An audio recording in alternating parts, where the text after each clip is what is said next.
toutes et à tous. Alors j'espère que c'est la bonne cette fois-ci. J'ai fait énormément de prises pour cette vidéo, j'espère que je vais réussir à la filmer.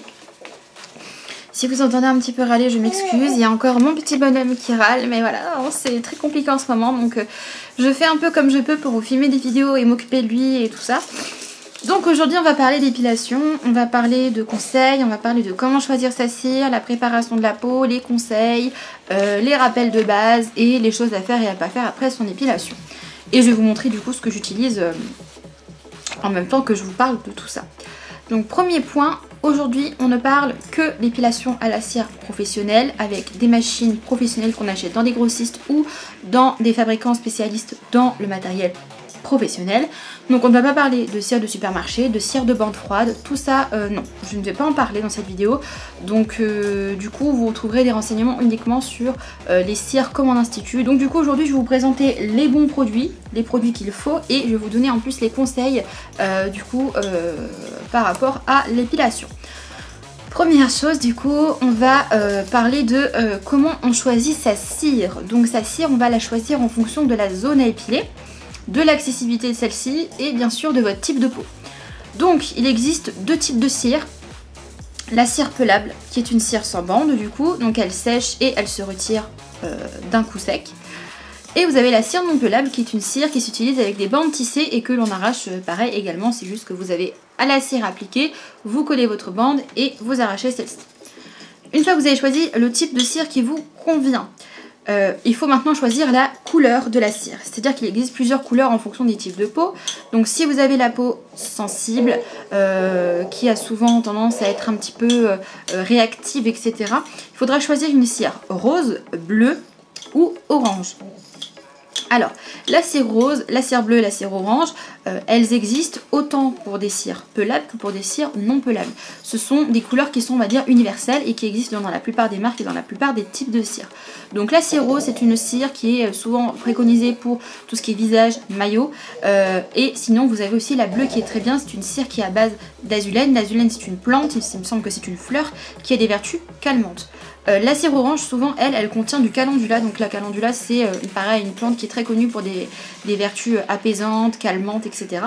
Donc ça, c'est vraiment pour les peaux sensibles. Donc vous avez la orange, la bleue et la rose. Donc ça, c'est vraiment avec les trois types de cire qu'il va falloir du coup que vous achetiez. Vous pouvez également faire des mélanges entre les cires, c'est tout à fait possible. Moi je sais que personnellement, je vous montrerai par la suite ce que j'utilise. Je mélange la cire rose et la cire orange pour avoir une texture qui me convient mieux, mais ça viendra un peu avec l'expérience. Il faudra tester plusieurs types de cire pour voir ce qui vous convient le mieux. Ensuite, si vous avez la peau plutôt dite normale, c'est-à-dire que vous n'avez pas d'imperfection, vous n'avez pas la peau super sensible, vous avez une peau vraiment sans problème particulier, préférez la cire miel ou la cire orange. Pourquoi? Parce que ce sont des cires qui ont une texture qui vont mieux retirer les poils. Donc voilà, ça va vraiment être mon conseil. La cire miel, la cire orange, ce sont des cires qui sont universelles et qui généralement conviennent à tout le monde.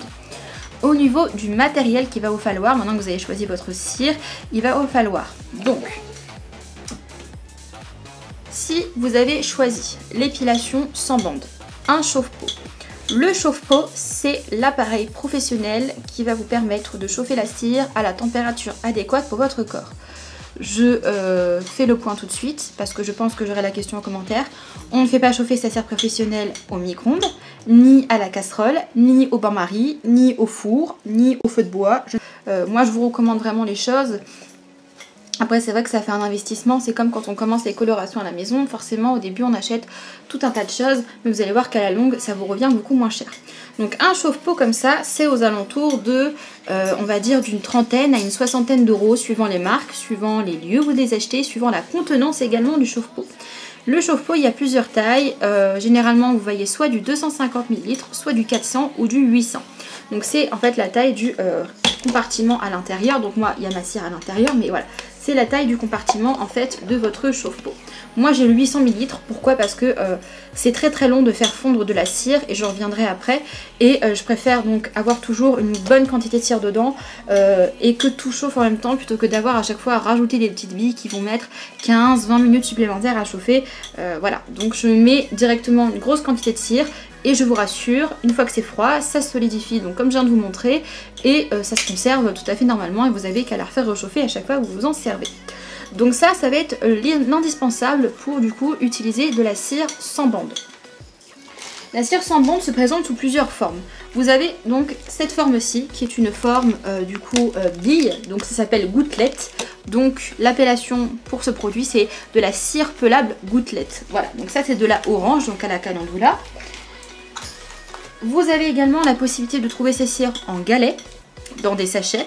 Et vous avez la possibilité de trouver ça directement dans des pots en métal. Donc dans un pot, hop, je vais essayer de le sortir, mais comme il est à l'intérieur, je pense qu'il doit être très certainement collé. Non, voilà. Et vous avez la possibilité d'acheter directement des pots comme ça, qui vont contenir directement la cire, que vous avez juste à glisser donc, dans votre chauffe-cire et à faire chauffer tout simplement. Donc ça c'est pour la cire sans bande, c'est l'indispensable. Moi cette machine je l'ai payée une trentaine d'euros au Mondial de la coiffure. Maintenant vous pouvez acheter une machine voilà, sur Amazon, pas sur AliExpress mais sur Amazon, sur Péguissage, Bleu Libellule, la boutique du coiffeur, d'autres sites et vous avez vraiment pas mal de choix et de contenance. Donc ça c'est vraiment indispensable pour la cire sans bande. Si vous avez choisi d'opter pour la cire non pelable, donc la cire avec bande, moi ce que je vais vous recommander, ce qui va être le plus pratique, c'est le chauffe-cartouche. Le chauffe-cartouche, en fait, c'est tout simple. Ça consiste donc à faire glisser une cartouche de cire qui est dure à enlever, une cartouche de cire. Donc là je vous présente, c'est la marque Dole, et là justement c'est une bande de cire à l'azulène, donc avec des vertus calmantes, apaisantes. Voilà, donc vous mettez votre cartouche dans le petit appareil, vous fermez et vous laissez chauffer. Donc ça va être du coup pour le chauffe-cartouche. Donc ça c'est pour la cire avec bande en cartouche. Maintenant il existe aussi des cires donc avec bande en pot que vous pouvez aussi mettre dans votre chauffe-pot, c'est tout à fait possible. Si vous avez choisi le chauffe-cartouche et donc du coup la cire avec bande, il vous faut des bandes. Donc des bandes comme ça se trouve par paquet de 50, 200, de 250, ça coûte pas grand chose. Là pour un paquet comme ça c'est environ 3 € et vous avez 250 pièces. Donc voilà, ça c'est pour les bandes de cire. Si vous avez choisi l'épilation avec le chauffe-pot, et là que ce soit avec ou sans bande, peu importe, vous allez forcément avoir besoin de spatules pour prélever la cire. Donc il existe plusieurs tailles de spatules. Moi je vous recommande les spatules corps. Alors chez Péguissage vous allez voir il y a visage, corps et vous avez vraiment les grosses spatules très larges pour les jambes, le dos, un torse, voilà, pour vraiment des grosses parties. Mais si vous faites le visage, les aisselles, des zones moyennes à petites, ça c'est l'idéal. Les spatules visage je ne vous les recommande pas, elles sont vraiment très très fines et on prélève rien du tout, c'est une vraie galère, donc vraiment il vaut mieux prendre des spatules comme ça. Alors un lot de 10 ça coûte 50 centimes hein. Donc voilà. Ça du coup c'est pour un peu le matos. Ensuite en produit du coup bah forcément il vous faut votre cire, donc soit votre cartouche soit votre cire sans bande. Donc moi la cire sans bande je vous ai dit je fais un mélange donc avec de la cire rose comme ceci et de la cire orange. Pourquoi? Parce que je trouve que la cire rose toute seule ne retire pas bien mes poils, mais la cire orange toute seule est encore un peu trop agressive pour mon visage. Donc du coup je mélange les deux pour avoir vraiment le mélange qui moi me convient. Mais vous n'êtes pas obligé de faire des mélanges. Après c'est ce que je vous dis, vous ferez votre propre expérience en fonction des tests que vous allez effectuer. Donc ça c'est pour les produits. Ensuite pour préparer votre peau, et ça on va en parler juste après, il va vous falloir soit une lotion pré-épilation, soit du talc.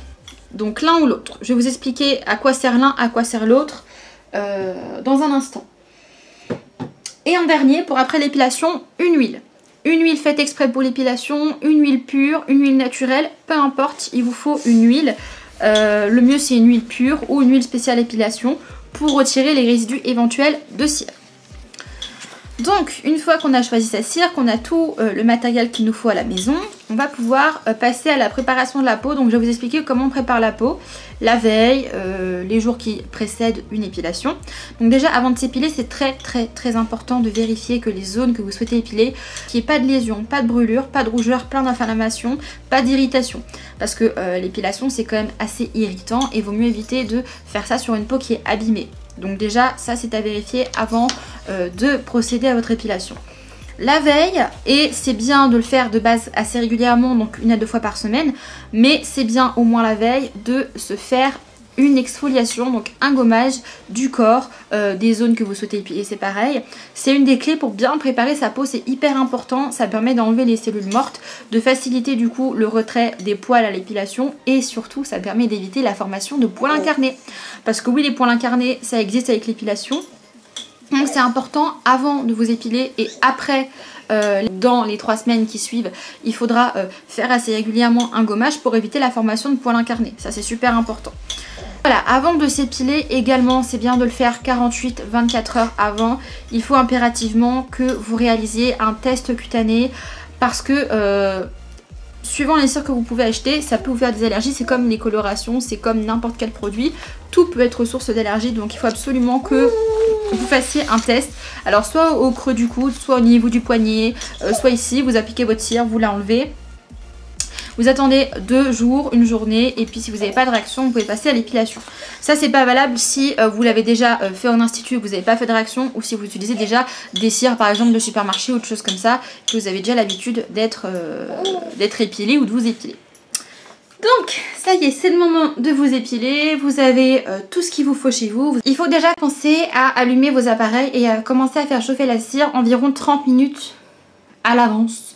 Donc, pendant que ça chauffe, ce que je vous recommande, ça va être d'installer votre petit plan. Donc soit vous faites ça dans votre salle de bain, dans votre salon, dans votre chambre, peu importe. Vous faites un coin tranquille.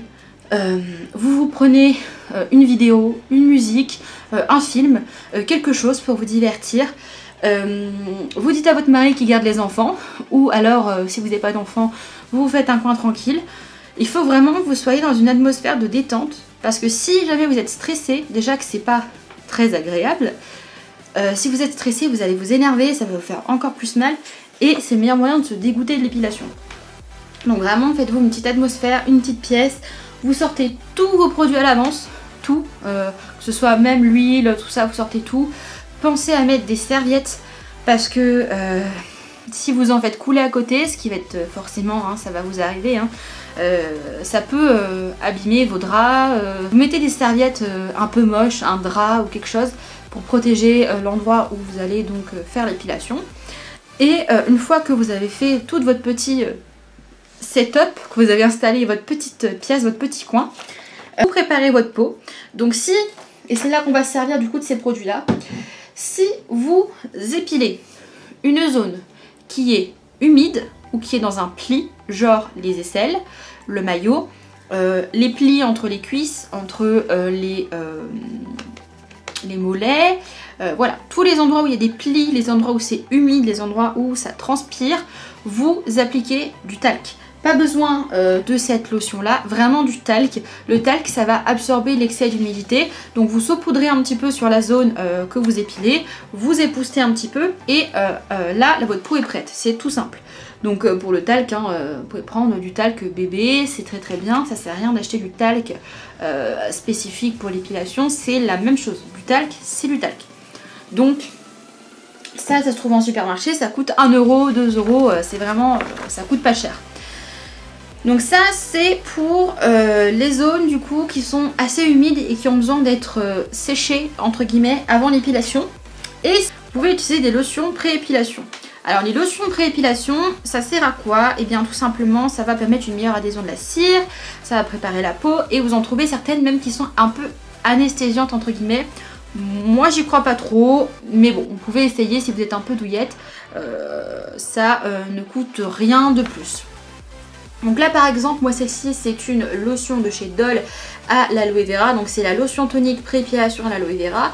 Et donc c'est une lotion texture fluide non collante qui pénètre rapidement, adoucit la peau grâce à la présence d'aloe vera aux propriétés apaisantes et protectrices, appliquée en massant avant l'épilation pour une meilleure adhérence aux poils et un soin rapide et efficace.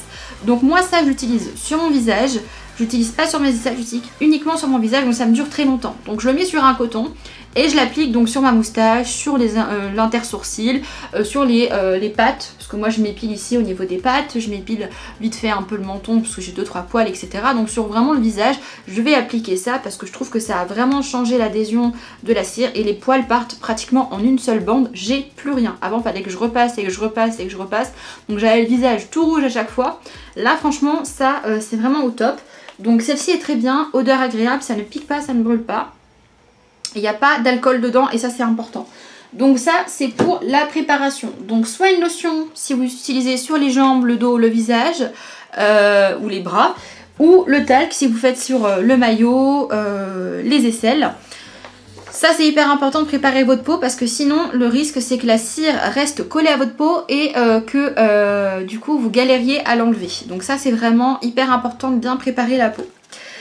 Donc une fois que vous avez préparé votre peau, que la cire est chaude, vous faites un test sur votre poignet pour vérifier la température de la cire. Ne vous brûlez pas, s'il vous plaît les filles, faites attention. Vous touillez bien la cire, vous appliquez un petit peu ça sur votre poignet, vous testez. Si c'est chaud, vous faites refroidir, donc vous baissez le thermostat, voire même vous carrément vous coupez l'appareil. Vous retouillez, vous retentez 2 minutes après jusqu'à ce que ce soit correct sur votre poignet. Dès que c'est correct, vous pouvez passer à l'application et vous pouvez appliquer du coup la cire. Alors la cire, on va toujours l'appliquer dans le sens de la pousse du poil. La cire, on l'applique donc dans le sens de la pousse du poil, mais on l'arrache dans le sens inverse. On tire la peau au moment d'arracher la bande, bien sûr, donc vous venez étirer votre peau et vous arrachez la bande. Vous pouvez préparer en amont un gant rempli de glaçons après avoir arraché la bande pour l'appliquer sur la peau, ça va un petit peu calmer la zone, ou alors vous pouvez appliquer directement la main. Moi généralement c'est ce que je fais quand je m'épile l'aisselle et après j'applique ma main dessus, ça permet un peu de calmer la peau. Pensez, et ça aussi au début j'ai eu du mal, pensez à faire un bord large. Si vous utilisez de la cire sans bande, pensez à faire un bord bien large à l'endroit où vous allez venir attraper la cire. Parce que si vous faites un bord très fin, ça risque de se casser en 1000 morceaux et ça va être une vraie galère. Donc ça c'est vraiment pour voilà, la préparation, l'épilation, les petits rappels de base après l'épilation. Ce qu'il faut faire, donc une fois que vous avez fini d'épiler toute la zone, vous appliquez une huile pour retirer les résidus restants. Que ce soit avec ou sans bande, c'est pareil, la cire c'est liposoluble, c'est-à-dire que ça se dissout, que ça fond avec l'huile, le contact de l'huile. Ne vous acharnez pas les filles s'il vous plaît à gratter les résidus avec vos ongles, c'est hyper mauvais, votre peau a déjà été maltraitée, elle a déjà eu de la chaleur, elle a déjà été un peu torturée. Hein. Prenez une huile, que ce soit une huile de coco, une huile spéciale post-épilation, peu importe, vous prenez et vous venez masser délicatement la peau, les petits résidus partiront d'eux-mêmes hein, normalement.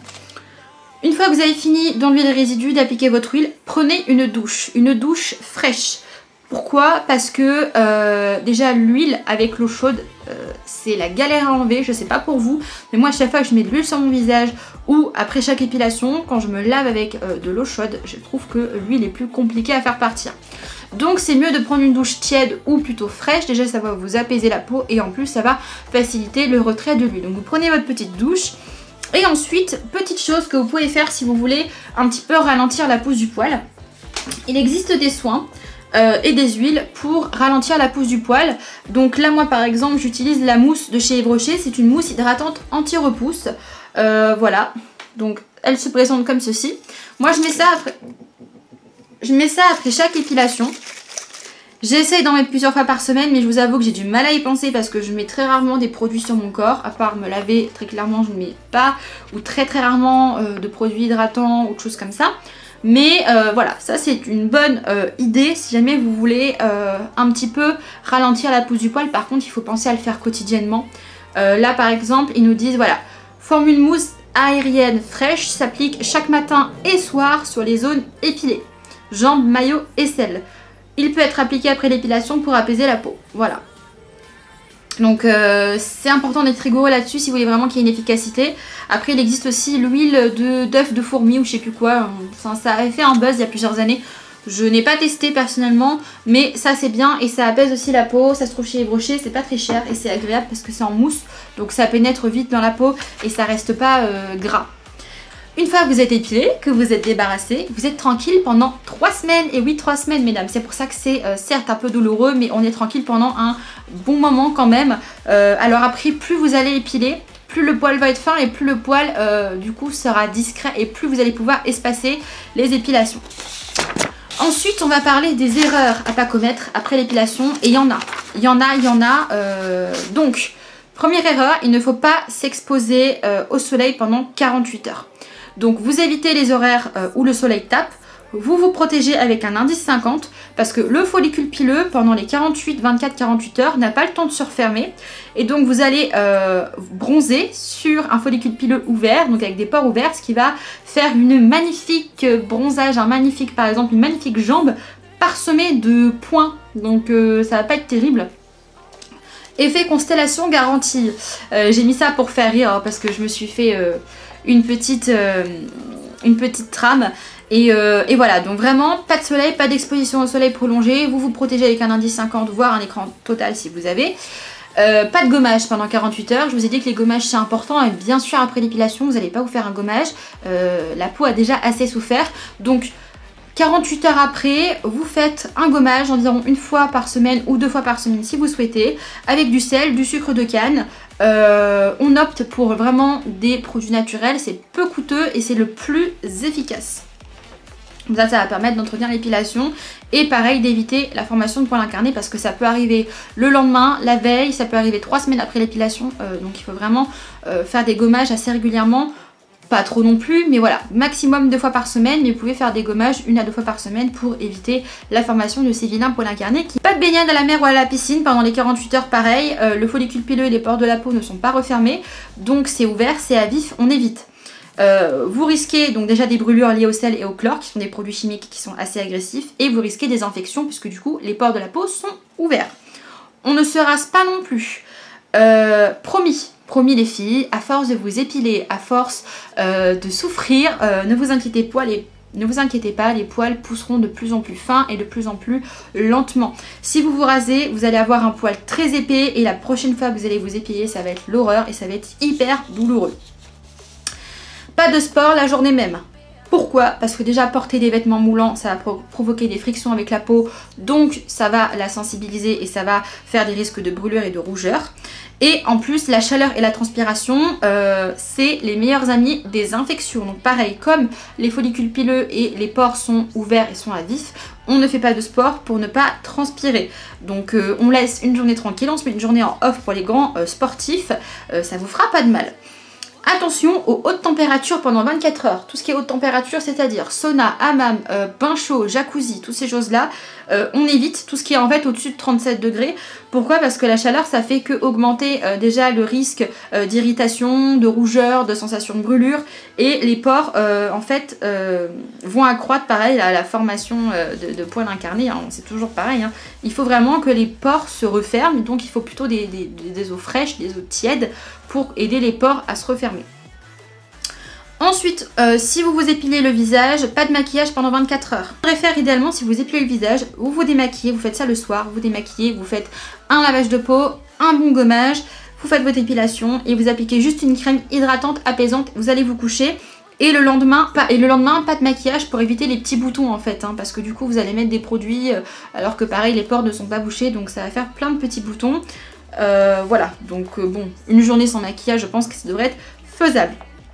Et dernière chose, on évite les produits à base d'alcool. Faites attention les filles, dans vos déodorants, dans vos gels douche, dans vos crèmes, dans tous les produits maintenant on trouve de l'alcool.